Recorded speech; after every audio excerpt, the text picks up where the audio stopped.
Hello Shri Rampur के छात्र एवं छात्रा, जैसा कि आप सबों को मालूम है कि विद्यालय खुल गया है और सोमवार से आपको विद्यालय आना है।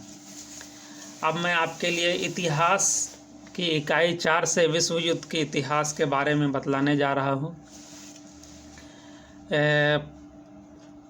इसमें प्रथम विश्व युद्ध जो 1914 से 1918 के बीच लड़ा गया, उस समय इसे प्रथम विश्व युद्ध नहीं कहा जाता था, उस समय इसे ग्रेट वार कहा जाता था, क्योंकि द्वितीय विश्व युद्ध हुआ नहीं था, पता भी नहीं था कि द्वितीय विश्व युद्ध होगा कि नहीं होगा, इसलिए उस समय इसे द ग्रेट वार के नाम से जाना जाता था, जो 28 जुलाई 1914 से 11 नवंबर 1918 के बीच लड़ा गया। विश्व इतिहास में 1914 का वर्ष एक ऐसे युद्ध के लिए जाना जाता है जिसने पूरे विश्व को अपनी चपेट में ले लिया, और जो भी देश युद्ध कर रहे थे वो अपना पूरा संसाधन इसमें झोंक डाला। विश्व के लगभग तमाम देश इससे प्रत्यक्ष और अप्रत्यक्ष रूप से प्रभावित हुए। कोई डायरेक्ट लड़ा, कोई इनडायरेक्ट आया, इससे प्रभावित हुआ। इस युद्ध ने कई देशों के राजनीति बदल दिया, कई देशों का आर्थिक स्थिति को खराब या बढ़िया कर दिया, और कई देश का जो है नक्शा ही बदल गया, यानी बहुत सारा देश टूट गया, कुछ देश नया बन गया। इस युद्ध के कारणों को निम्नलिखित रूप में खोजा जा सकता है। हम खोजेंगे कि प्रथम विश्व युद्ध होने का आखिर कारण क्या है, इसी के बारे में पढ़ेंगे। तो सबसे पहला कारण था साम्राज्यवादी प्रतिस्पर्धा। प्रतिस्पर्धा मतलब कंपटीशन।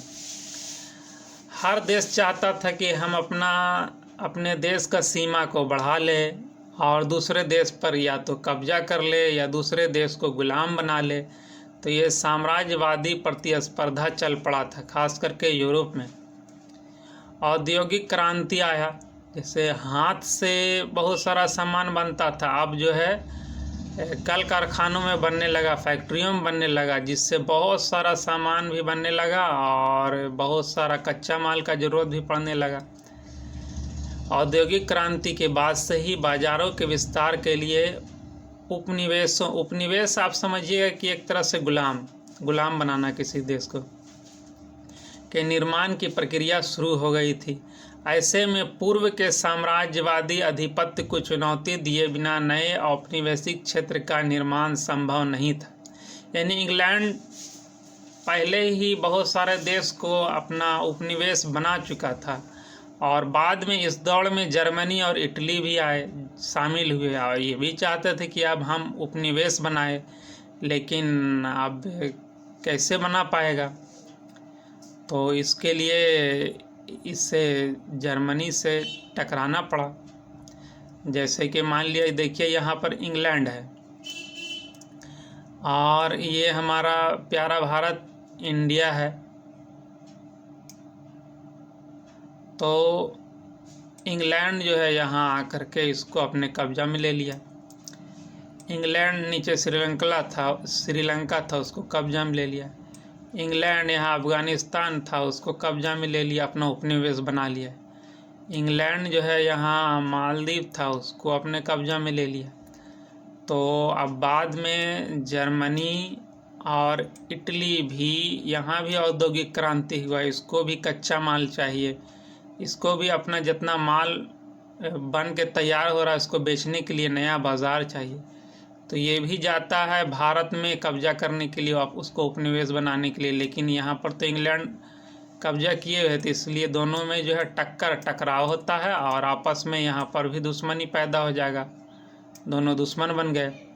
इटली भी ठीक उसी प्रकार, अगर अफ़गानिस्तान जा रहा तो इंग्लैंड से उसको झगड़ा करना पड़ेगा, तो इसलिए ये दोनों के बीच में भी जो है टकराव आ गया। तो इस प्रकार देख रहे, इस दौड़ में जर्मनी और इटली का प्रवेश बाद में हुआ, इस कारण उन्हें कम ही उपनिवेश हाथ में लगा, उसके पास कम उपनिवेश आया। लेकिन उनकी साम्राज्यवादी लिप्सा, यानी साम्राज्यवाद का लालच, यानी उपनिवेश बनाने का लालच, उस रुकने का नाम नहीं ले रही थी। किसका? जर्मनी और इटली का।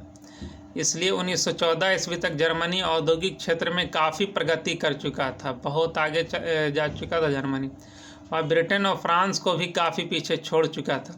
जर्मनी को भी उद्योग के लिए कच्चा माल और फिर तैयार माल के लिए बाजार की आवश्यकता थी। इसको कच्चा माल भी चाहिए था और बाजार भी चाहिए था।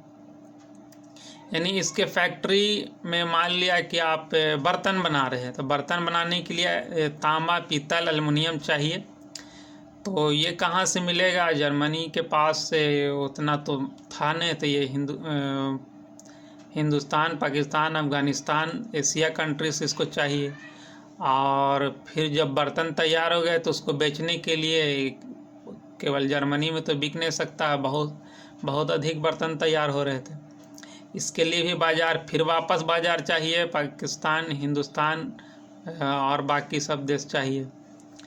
तो इसके कारण जर्मनी को जो है नया उपनिवेश चाहिए। किंतु एशिया और अफ्रीका के ज़्यादातर हिस्से पर किसका कब्जा था? पुराने साम्राज्यवादी देशों का, यानी इंग्लैंड आदि का। ऐसी स्थिति में जो है जर्मन साम्राज्यवादियों ने पतनशील तुर्की साम्राज्य की अर्थव्यवस्था पर अपना नियंत्रण करना चाहा। सोचा कि तुर्की का साम्राज्य करीब करीब समाप्ति की ओर था, तो सोचा कि इस तरफ जाने के बजाय हम तुर्की की तरफ चलते हैं और उसी पर कब्जा कर लेते, उसको उपनिवेश बना लेते। इसके लिए उसने जर्मनी ने तुर्की के सुल्तान से एक भेंट किया और उससे प्रस्ताव रखा कि बर्लिन से बगदाद तक हम जो है रेलवे लाइन बिछाएंगे। जिससे रेलवे लाइन बिछाने का मतलब है कि वहाँ से कच्चा माल आएगा और जो है उस बाज़ार में हमारा माल बन के जो तैयार होता है वो बिकेगा, जा कर के वहाँ आसानी रहेगा। स्वीकृति चाहिए, लेकिन जर्मनी की इस योजना का फ्रांस तथा रूस ने विरोध कर दिया। अब सोचिए, जर्मनी चाह रहा तुर्की से बर्लिन तक रेल लाइन बिछाना, लेकिन इसका विरोध कौन कर रहा? फ्रांस और रूस कर रहा था। एक तरह से जर्मनी का दुश्मन हो गया। यहाँ जर्मनी और फ्रांस रूस में दुश्मनी पैदा हो गया, दुश्मनी का बीज पड़ गया। इधर 1905 में रूस जापान युद्ध में जापान का विजय हो गया। अब देखिए, रूस बहुत बड़ा देश था लेकिन जापान छोटा देश था, लेकिन जापान जो है बड़का देश को हरा दिया, रूस को। तो जापान के अंदर बहुत कॉन्फिडेंस आ गया, बहुत मनोबल इसका बढ़ा कि हम सबको अब हरा सकते हैं। इसलिए जापान के अंदर भी ये लालच जाग गया कि हम भी जो है साम्राज्यवाद को बढ़ावेंगे और सब देश पर हम भी कब्जा करेंगे। और 19वीं शताब्दी के अंत तक अमेरिका भी एक शक्तिशाली राष्ट्र बन करके उभर गया था। तो अमेरिका भी एक शक्तिशाली राष्ट्र बन गया था। तो लेकिन इसका लालसा ये नहीं था कि साम्राज्यवाद को बढ़ावा देना। इसका अमेरिका का अच्छा एक कहना था कि सब देश को स्वतंत्र कर दिया जाए और व्यापार को स्वतंत्र रखा जाए। यानी कि भारत में अगर व्यापार करना है तो कोई भी देश आकर के व्यापार कर सकता है, कोई भी यहाँ से कच्चा माल पैसा दे करके ले सकता है। इसमें सिर्फ इंग्लैंड का आधिपत्य नहीं रहे, ऐसा उसका मानना था अमेरिका का।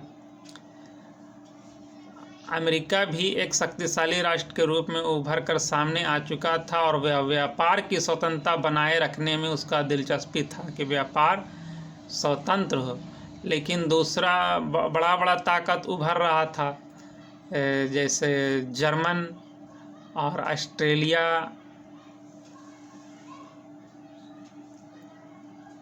हंगरी। तो अगर बड़ा ताकत उभर जाएगा तो वो तो कब्जा कर लेगा किसी देश पर, फिर तो स्वतंत्र व्यापार होगा नहीं। इसलिए अमेरिका को भी थोड़ा खटक रहा था ये सब बात। अब आइए उग्र राष्ट्रवाद की ओर। अब उग्र राष्ट्रवाद क्या है? 19वीं शताब्दी के उत्तरार्ध तक, यानी 1851 से 1900 के बीच तक यूरोप के देशों में राष्ट्रीयता का संचार उग्र रूप होने लगा था। यानी जाति के आधार पर, नस्ल के आधार पर देश बनाने का चिंता उभर गया था सबके अंदर। ऐसा कि समान जाति का एक देश हो, समान धर्म वाले का एक देश हो, एक भाषा बोलने वाले का एक अलग देश हो, और ऐतिहासिक परंपरा के लोग एक साथ मिलकर अलग देश का निर्माण करें। तुर्की साम्राज्य तथा ऑस्ट्रिया हंगरी में अधिकांश निवासी स्लाव जाति के थे। उन लोगों ने सर्व स्लाव आंदोलन की शुरुआत की, जो इस सिद्धांत पर आधारित था कि यूरोप के सभी स्लाव जाति के लोग एक राष्ट्र हैं। इसने ऑस्ट्रिया हंगरी का रूस के साथ संबंध कटु बना दिया। इसी तरह सर्व जर्मन आंदोलन शुरू हुआ, जिसका लक्ष्य बाल्कन प्रायद्वीप में जर्मन साम्राज्य का विस्तार था। इस प्रकार उग्र राष्ट्रवाद ने यूरोप के देशों के आपसी संबंध को तनावग्रस्त बना दिया। आइए अब हम इसे मैप में देखते हैं, तब कुछ समझ में आएगा ज़्यादा। देखिए यहाँ पर ये जर्मनी है, जो जर्मनी दो भाग में पहले था, ये एकीकरण एक हो करके एक जर्मनी बना और कुछ छोटे छोटे देशों को भी ये अपने आप में मिला लिया। ऑस्ट्रिया हंगरी ये भी कई देश मिल करके एक देश बना और ये बहुत बड़ा देश बन गया। आप देखिए यहाँ पर सर्बिया है। सर्बिया में जो है स्लाव जाति के लोग ज़्यादा है और सर्बिया के आसपास ऑस्ट्रेलिया हंगरी में भी बहुत सारे स्लाव जाति के लोग हैं। तो सारे स्लाव जाति के लोग चाह रहे हैं कि एक बहुत बड़ा देश हम बना लें और सर्बिया भी उसमें शामिल हो। अब रूस देख रहा है कि ये बहुत बड़ा देश बन गया तो मेरे लिए खतरा हो जाएगा, तो इसलिए रूस जो है जानबूझ करके सर्बिया का सपोर्ट कर रहा है, स्लाव जाति का सपोर्ट करता है, ताकि ये हंगरी टूट जाए और छोटा देश बन जाए। और सर्व जर्मन भी देश बनाना चाह रहा। सर्व जर्मन में बाल्टिक प्रायद्वीप, ये देखिए बाल्टिक सागर है, ये बाल्टिक सागर के पास जितना छोटा छोटा द्वीप है ये सब मिला करके भी एक बड़ा जर्मन एम्पायर बन जाए। तो सर्व जर्मन भी आंदोलन चल रहा था। तो इससे जो है आपस में ही यहाँ पर जितने देश थे आपस में बहुत कटु संबंध हो गया और युद्ध की स्थिति इन लोगों में पैदा होने लगी।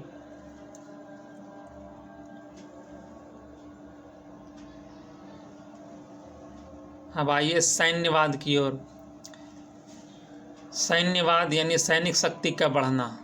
अब जो है जब आसपास बहुत ज़्यादा तनावग्रस्त माहौल रहेगा, आपस में बहुत झगड़ा बढ़ेगा, तो सब लोग जिस प्रकार गांव में अगर जो है 2 गांव 3 गांव 4 गांव के बीच अगर झगड़ा बढ़ने लगा तो सब लाठी डंडा पैना हॉकी सब जो है खरीदने लगते हैं। ठीक उसी प्रकार जब यूरोप में आपस में टेंशन फैला तो बहुत अधिक सैनिक रखने लगे, सैनिकों पर बहुत अधिक खर्च होने लगा। और जैसे देखिए यूरोपीय देश अपनी सैनिक शक्ति पर सारा ध्यान केंद्रित करने लगे कि अब लड़ना है सबसे। फ्रांस, जर्मनी आदि प्रमुख यूरोपीय देश अपनी राष्ट्रीय आय का लगभग जितना कमाता था उसका 100 रुपया में 85 रुपया खर्च जो है सैनिक तैयारी पर करने लगा। और 1913 से 14 ईस्वी में फ्रांस के पास 8 लाख सैनिक भर्ती कर लिया। जर्मनी भी लगभग 7,60,000 यानी लगभग 8 लाख भर्ती कर लिया। और रूस में तो 15 लाख सैनिक था। और जल सेना के क्षेत्र में इंग्लैंड का शुरू से दबदबा था। बहुत बड़ा बड़ा शिप इंग्लैंड के पास था, लेकिन इसको चुनौती देते हुए जर्मनी भी उससे भी बड़ा शिप बनाया, जो 1912 में जर्मनी का एक शिप इम्परेटर नामक शिप बनाया और ये जो है इंग्लैंड से आगे निकल गया। इस प्रकार जो है जल पर जर्मनी और इंग्लैंड का दोनों का 2 राष्ट्र शक्तिशाली बन गए। और कुछ देखिएगा बहुत सारा नया खोज हो गया सैन्यवाद में।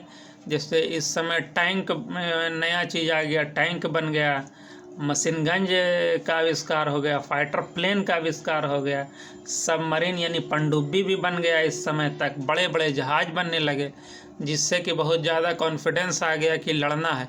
जैसे कोई व्यक्ति बहुत अधिक बॉडी सॉडी बना लेता है, तो अगर उस व्यक्ति को हल्का सा धक्का भी दे दीजिए आप, तो तुरंत वो लड़ने के लिए तैयार हो जाएगा, मुक्का उक्का मारने लगेगा।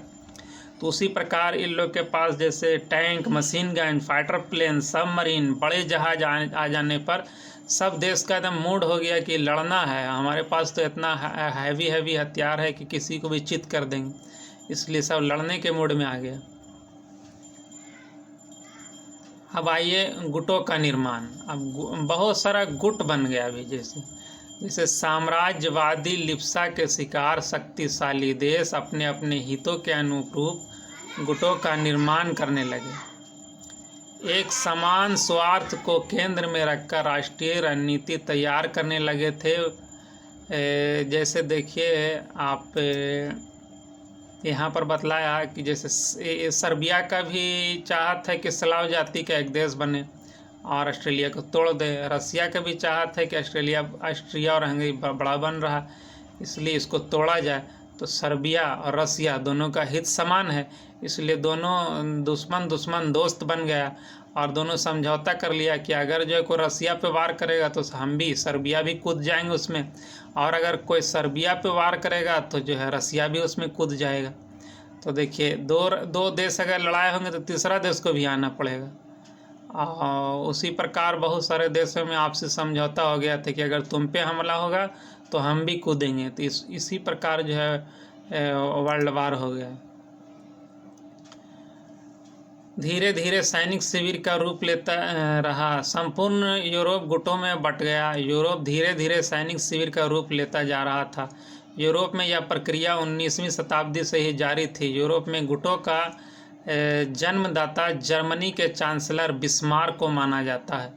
उसने 1879 में ऑस्ट्रेलिया के साथ द्वैध संधि की। ऑस्ट्रिया और जर्मनी आपस में संधि कर लिया और 1882 ईस्वी में एक त्रिगुट यानी ट्रिपल अलायंस बना लिया, जिसमें जर्मनी, ऑस्ट्रिया, हंगरी और इटली शामिल हो गया। अब देखिए ये जर्मनी का शासक बिस्मार्क क्या किया कि एक गुट बनाया जिसमें ऑस्ट्रिया और हंगरी और इटली, ये तीनों देखिए तीनों ट्रिपल अलायंस गुट है जो डीप ग्रीन कलर का है। ये तीनों ट्रिपल अलायंस में आ गया। अब इस पे किसी पे भी हमला अगर करेगा, अगर ऑस्ट्रिया पे कोई हमला करेगा तो जर्मनी भी उसमें आ जाएगा, इटली भी उस पे वार करेगा, और अगर जर्मनी पे कोई हमला किया तो ऑस्ट्रिया भी उसमें युद्ध में शामिल होगा और इटली भी शामिल होगा। ऐसा स्थिति आ गया। और जब ये ट्रिपल अलायंस बना तो इस त्रिगुट के विरोध में फ्रांस और रूस और ब्रिटेन ने 1907 ईस्वी में एक त्रिदेशीय संधि ट्रिपल एतात बना लिया। फ्रांस, रूस और ब्रिटेन। फ्रांस, रूस और इंग्लैंड, ब्रिटेन इसको कहते हैं।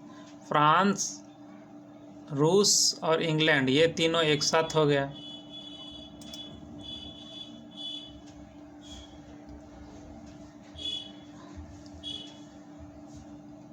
चलिए इसी प्रकार आप कारणों को जान गए। इस तरह हम आज के इस लेसन को समाप्त करते हैं।